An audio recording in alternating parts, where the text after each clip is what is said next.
Class 7 chapter 7 history, जनजातियाँ, खानाबदोश और एक जगह बसे हुए समुदाय। देखिए, मध्यकाल में कई महत्वपूर्ण राजनीतिक व सामाजिक और आर्थिक परिवर्तन हो रहे थे, लेकिन जो सामाजिक परिवर्तन थे वो एक समान नहीं थे, क्योंकि अलग अलग किस्म के समाज जो थे वो अलग अलग तरीक़ों से विकसित हुए थे। तो भारतीय उपमहाद्वीप के बड़े हिस्से में हालांकि ब्राह्मणों द्वारा सुझाए गए वर्ण के नियमानुसार पहले से ही विभाजित था, जिसे बड़े बड़े राज्यों के राजाओं द्वारा स्वीकार कर लिया गया था। यानी ब्राह्मणों ने जो वर्ण व्यवस्था जो सुझाई थी उसे स्वीकार कर लिया गया था, लेकिन इससे ऊंच नीच और अमीर गरीब के बीच में फासला बढ़ रहा था। और दिल्ली के सुल्तानों व मुगलों के काल में श्रेणीबद्ध जो समाज था वो ज़्यादा जटिल हो गया। फिर बड़े शहरों से परे जो जनजातीय समाज था उसके बारे में बता रखा है कि जो जनजातियां हैं वो बेसिकली क्या हैं। देखिए, भारतीय उपमहाद्वीप के कई समाज ब्राह्मणों द्वारा सुझाए गए सामाजिक नियमों और कर्मकांडों को नहीं मानते थे, और न ही वे कोई असमान वर्गों में विभाजित थे कि भाई कोई उच्च वर्ग होगा, कोई शूद्र वर्ग होगा। ऐसी व्यवस्था वो नहीं मानते थे, उनमें सब समान था। ऐसे समाज जो थे वो जनजातियाँ कहलाए। इनकी विशिष्टताएं क्या थी? तो देखिए, जो प्रत्येक जनजाति के जो सदस्य थे वो नातेदारी के बंधन से जुड़े हुए थे। नातेदार क्या होते हैं? देखिए, रक्त अथवा विवाह बंधनों द्वारा जो आबद्ध व्यक्ति होते हैं वो नातेदार कहलाते हैं। नातेदारी वंशावली का निर्धारण करती है, विवाह का क्षेत्र तय करती है। फिर बता रखा है कि कुछ जनजातियाँ जो थीं वो खेती से अपना जीविकोपार्जन करती थीं। कुछ शिकारी, संग्राहक या पशुपालक थे। प्राय वे अपने निवास स्थान के प्राकृतिक संसाधनों का पूरा इस्तेमाल करने के लिए इन गतिविधियों का मिलाजुला रूप अपनाते थे। कुछ जनजातियां खानाबदोश थीं, यानी वे एक जगह से दूसरी जगह घूमती रहती थीं। जनजातीय समूह संयुक्त रूप से भूमि और चारागाहों पर नियंत्रण रखते थे और अपने खुद के बनाए हुए नियमों के आधार पर परिवारों के बीच में इनका बंटवारा करते थे। सामान्य जनजातियाँ जो मेन समाज था, मुख्य समाज था, जो जाति आधारित समाज था, उससे अलग ये जंगलों, पहाड़ों, रेगिस्तानों व दूसरी दुर्गम जगहों पर ये जो जनजातीय लोग रहा करते थे। कभी कभी जाति विभाजन पर आधारित अधिक शक्तिशाली जो समाज थे उनके साथ इनका टकराव हो जाया करता था। फिर भी कई मायनों में इन जनजातियों ने अपनी आज़ादी को बरकरार रखा और अपनी अलहदा संस्कृति को बचाए रखा। जाति आधारित और जनजातीय समाज दोनों अपनी विविध किस्म की ज़रूरतों के लिए एक दूसरे पर निर्भर रहे। टकराव और निर्भरता के संबंध ने दोनों तरह के समाजों को धीरे धीरे बदलने का कार्य करा। फिर बता रखा है कि जो जनजातीय लोग थे ये कौन थे। देखिए, जनजातीय लोग कोई लिखित दस्तावेज नहीं रखते थे, लेकिन ये लोग समृद्ध रीति रिवाजों और वाचिक मौखिक जो परंपराएं थीं उनका संरक्षण करते थे और एक पीढ़ी से दूसरी पीढ़ी को ये विरासत में मिला करती थी। तो जो आज के इतिहासकार हैं उनके द्वारा जब वो जनजातियों का इतिहास लिखते हैं तो इन्हीं वाचिक परंपराओं का इस्तेमाल करते हैं। और जो जनजातीय इलाके हैं ये लगभग भारतीय उपमहाद्वीप के हर इलाके में, हर क्षेत्र में पाए जाते हैं। किसी भी जनजाति का इलाका और प्रभाव समय के साथ बदलता रहता है। कुछ शक्तिशाली जनजातियों का बड़े इलाकों पर नियंत्रण था। तो जिससे बताया गया कि 13वीं व 14वीं सदी में पंजाब की खोखर जनजाति काफ़ी महत्वपूर्ण जनजाति थी। बाद में यह गक्खड़ जनजाति महत्वपूर्ण हो गई, जिनके मुखिया कमाल खान गक्खड़ थे। वो इतने महत्वपूर्ण थे कि उन्हें बादशाह अकबर ने भी मनसबदार बनाया था। फिर मुल्तान में दक्षिण के क्षेत्र में मुगलों द्वारा अधीन करने से पहले इस क्षेत्र में लंगा और अरघुन लोग पाए जाते थे। उत्तर पश्चिम में एक बलोच जनजाति रहा करती थी। और ये जो मैप है, इंडिया का मैप है, यहाँ पे भिन्न भिन्न जो क्षेत्रों में जो कौन कौन सी जनजातियाँ पाई जाती हैं वो बता रखा है। और पश्चिमी हिमालय में गडरियों की जनजाति थी। उपमहाद्वीप के सुदूर उत्तर पूर्वी भाग पर नागा, अहोम वाली कई दूसरी जनजातियाँ थीं। और वर्तमान बिहार और झारखंड का जो इलाका है वहाँ 12वीं सदी तक चेर सरदारशाहियों का उदय हुआ। तो इस जनजाति के बारे में बता रखा है। जो चेर जनजाति थी कि बादशाह अकबर के सेनापति राजा मानसिंह द्वारा 1591 ईस्वी में चेर लोगों पर हमला कर उन्हें परास्त किया गया, लेकिन वो पूरी तरह अधिकृत नहीं बनाए जा सके। हालांकि औरंगजेब के समय में चेर जनजाति को उनके अधीन कर लिया गया।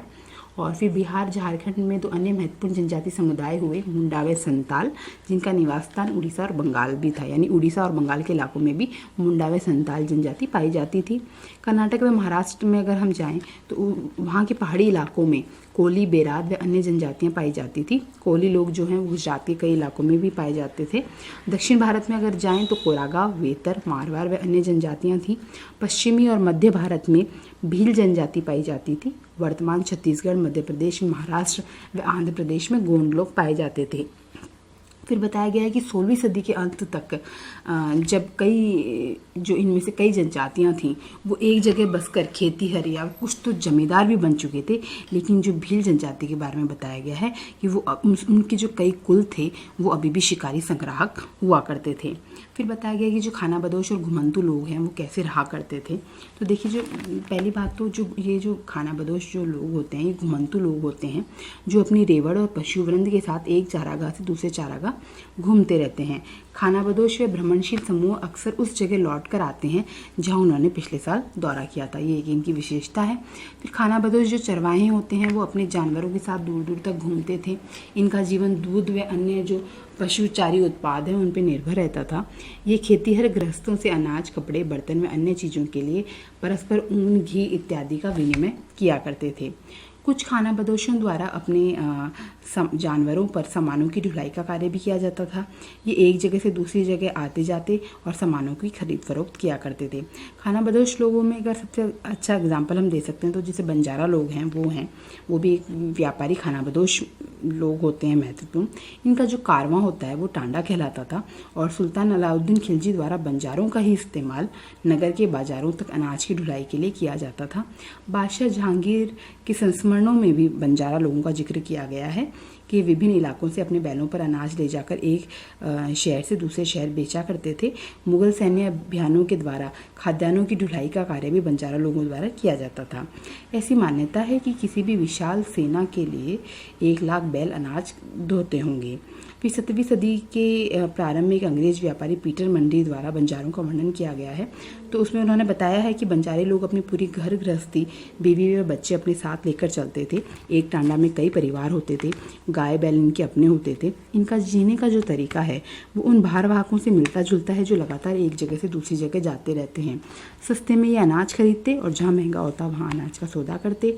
कई बार वे सौदागरों के द्वारा भाड़े पर नियुक्त किए जाते, लेकिन ज़्यादातर वे खुद ही सौदागर होते थे, यानी व्यापारी होते थे। एक टांडा में 600 से 700 लोग हो सकते हैं। टांडा यानी बंजारा लोगों का जो काफिला है, वे एक दिन में 6 से 7 मील से ज़्यादा का सफ़र नहीं करते थे। फिर बताया गया है कि जो कई पशुचारी जनजातियां थीं उनके द्वारा मवेशी व घोड़ों जैसे जानवरों को पालने पोसने का कार्य किया जाता था, जिसे बाद में संपन्न लोगों को बेच दिया जाता था। छोटे मोटे फेरी वालों की विभिन्न जातियां रस्सी, सरकंडे की चीज़ें, फूस की चटाई और मोटे बोरे जैसे माल बनाते वे एक गांव से दूसरे गांव घूमकर उन्हें बेचा करते थे। कभी कभी जो भिक्षुक लोग हैं उनके द्वारा भी घुमंतू सौदागरों का कार्य किया जाता था। नर्तकों, गायकों व अन्य तमाशबीनों की कई जातियां थीं जिनके द्वारा विभिन्न नगरों और गाँवों में कमाई के लिए अपनी कला का प्रदर्शन किया जाता था। फिर देखिए, बदलता समाज, नई जातियाँ और श्रेणियाँ किस तरीके से हुई वो बताया गया है। देखो, इस पैरा में ये एक्सप्लेन किया गया है कि बदलते समय के साथ वर्ण की बजाय जो जाति है वो समाज के संगठन का आधार कैसे बनी। तो देखिए, जैसे जैसे अर्थव्यवस्था और समाज की ज़रूरतें बढ़ती गई, नए हुनर वाले लोगों की आवश्यकता महसूस होने लगी। वर्णों के भीतर छोटी छोटी जातियाँ उभरने लगीं, जैसे ब्राह्मणों के बीच में भी नई जातियाँ उभरी। वहीं दूसरी तरफ कई जनजातियों व सामाजिक समूहों को जाति विभाजित समाज में शामिल कर लिया गया और उन्हें जातियों का दर्जा दे दिया गया। विशेषज्ञता प्राप्त शिल्पी जैसे सुनार, लुहार, बढ़ई और राजमिस्त्री को भी ब्राह्मणों द्वारा जातियों के रूप में मान्यता दे दी गई। इस तरह वर्ण की बजाय जाति समाज के संगठन का आधार बनती हुई चली गई। फिर यहाँ पे बताया गया है कि 11वीं और 12वीं सदी तक आते आते क्षत्रियों के मध्य राजपूत गोत्रों की ताकत में काफ़ी इजाफा हुआ। ये जो राजपूत थे, ऐसा बताया गया है कि हूण, चंदेल, चालुक्य वे कुछ दूसरी वंश परंपराओं से आते थे। इनमें से कुछ पहले जनजातियों में आते थे, बाद में कई कुल राजपूत मान लिए गए।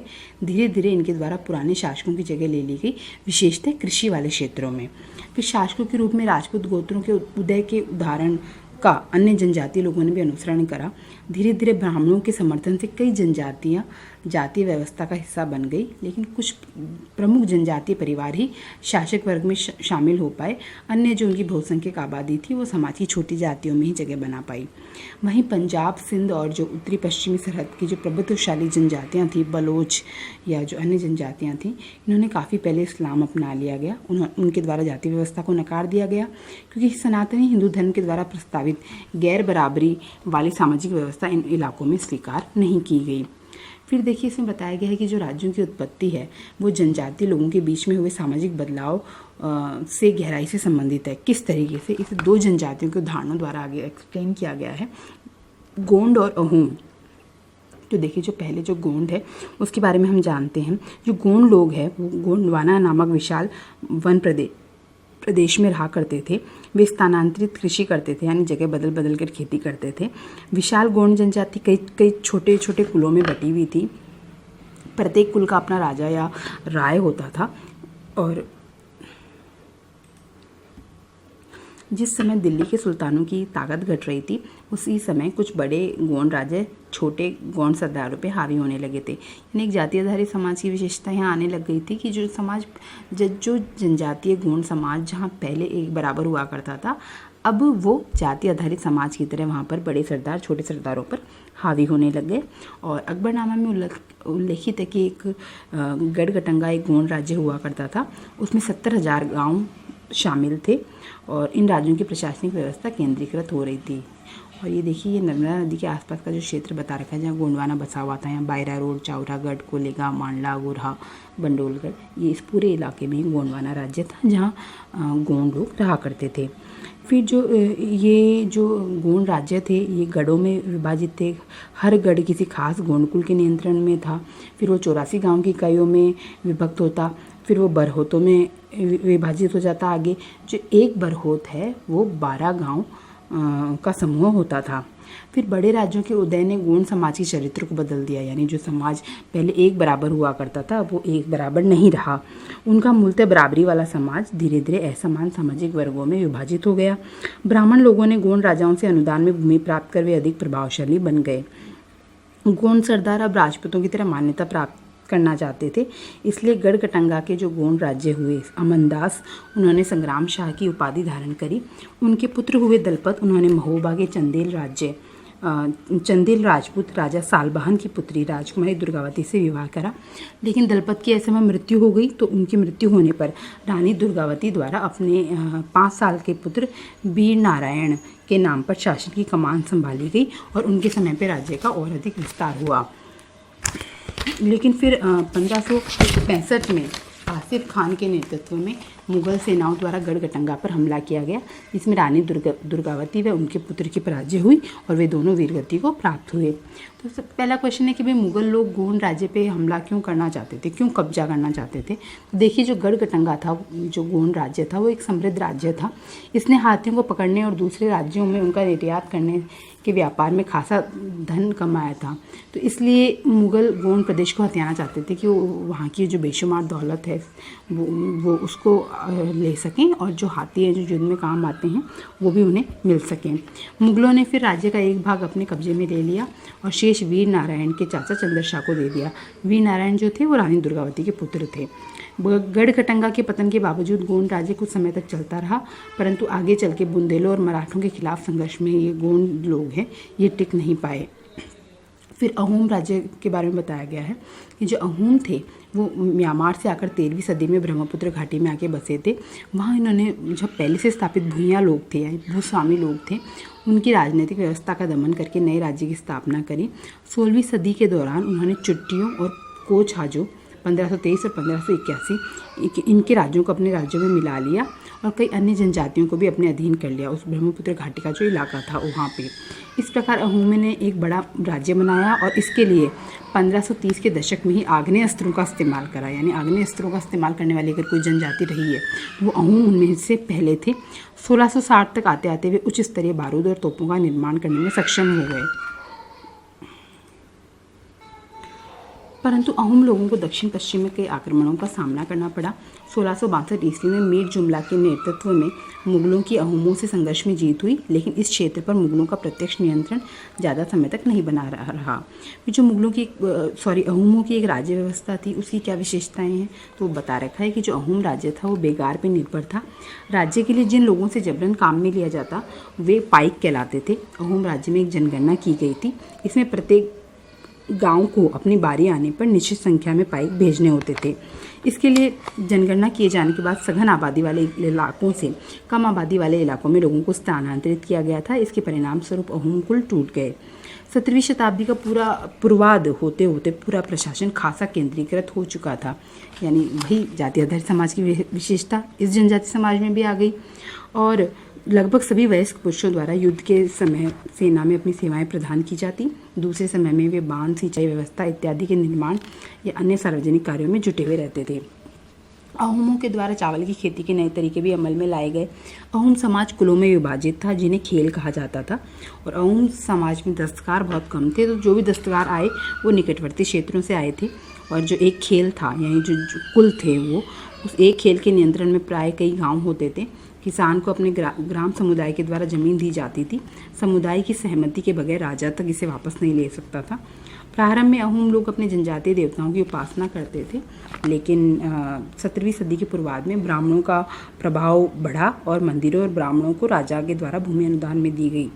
सिप सिंह जो एक राजा रही हैं 1714 से 44 के शासनकाल में, इनके शासनकाल में हिंदू धर्म अहोमों का प्रधान धर्म बन गया, परंतु इनके द्वारा अपनी पारंपरिक जो आस्थाएं थीं उन्हें भी वो भी पूरी तरीके से छोड़ी नहीं गई थी। एक अत्यंत परिष्कृत समाज था अहोम समाज। कवि व विद्वानों को अनुदान में जमीन देना, नाट्य कर्म को प्रोत्साहित किया जाना, ये सब इस समाज की विशेषता थी। संस्कृत की महत्वपूर्ण कृतियों को यहाँ स्थानीय भाषा में अनुवाद किया गया। बुरंजी नामक ऐतिहासिक कृतियों को पहले अहोम भाषा में और फिर असमिया में लिखा गया। इस सब का निष्कर्ष क्या है? जो हमने गोंड राज्य के बारे में पढ़ा और अहोमों के बारे में पढ़ा, जहाँ की प्रशासनिक व्यवस्था जाति आधारित समाज की तरह केंद्रीकृत होती चली गई। देखिए, निष्कर्ष यही है कि मध्यकाल में भारतीय उपमहाद्वीप में काफ़ी सामाजिक परिवर्तन हो रहे थे। तो वर्ण आधारित समाज और जनजातीय लोग एक दूसरे के साथ लगातार संपर्क में आ रहे थे। इससे दोनों तरह के समाजों में अनुकूलन में बदलाव की प्रक्रिया हुई। यानी जो जाति आधारित जो मेन समाज था और जनजाति समाज दोनों ही बदलाव के दौर से गुजर रहे थे। विभिन्न प्रकार की जनजातियों द्वारा विभिन्न प्रकार की जीविकाएं अपनाई गई और कालांतर में कई जनजातियां जाति आधारित समाज में शामिल हो गई, परंतु कई अन्य जनजातियों द्वारा जाति व्यवस्था व सनातनी हिंदू धर्म दोनों को नकार दिया गया। कुछ जनजातियों द्वारा सुसंगठित प्रशासनिक व्यवस्था वाले विस्तृत राज्यों की स्थापना की गई और वे राजनीतिक रूप से ताकतवर हो गए। एग्जाम्पल गोंड और अहोम का हमने पढ़ाई है, लेकिन इससे वे बृहत्तर और अधिक जटिल वाले राज्यों व साम्राज्यों के साथ संघर्ष की स्थिति में आ गए, जैसे मुगल साम्राज्य से दोनों का ही संघर्ष हुआ। फिर अन्यत्र में बता रखा है, मंगोल जनजाति के बारे में बता रखा है कि इतिहास की प्रसिद्ध पशुचारी व शिकारी संग्राहक जनजाति रही है। तो जो मंगोल लोग थे, ये मध्य एशिया के घास के मैदानों स्टेपी जिन्हें कहा जाता है, वो थोड़ा उत्तर की ओर वन प्रांतों में बसे हुए थे। 1206 ईस्वी में चंगेज़ खान हुआ, जिसके द्वारा मंगोल व तुर्की जनजातियों में एकता पैदा कर उन्हें एक शक्तिशाली सैन्य बल में परिवर्तित कर दिया गया। 1227 ईस्वी में अपने मृत्यु तक चंगेज खान एक सुविस्तृत प्रदेश का शासक बन चुका था। उसके उत्तराधिकारियों के द्वारा एक विशाल साम्राज्य खड़ा किया गया। भिन्न भिन्न समय पर मंगोल साम्राज्य के अंतर्गत रूस, पूर्वी यूरोप व चीन व मध्य पूर्व का एक बड़ा इलाका आता था। मंगोलों के पास सुसंगठित सैन्य व प्रशासनिक व्यवस्थाएं थीं। ये विभिन्न जातीय व धार्मिक समूहों के समर्थन पर आधारित थी।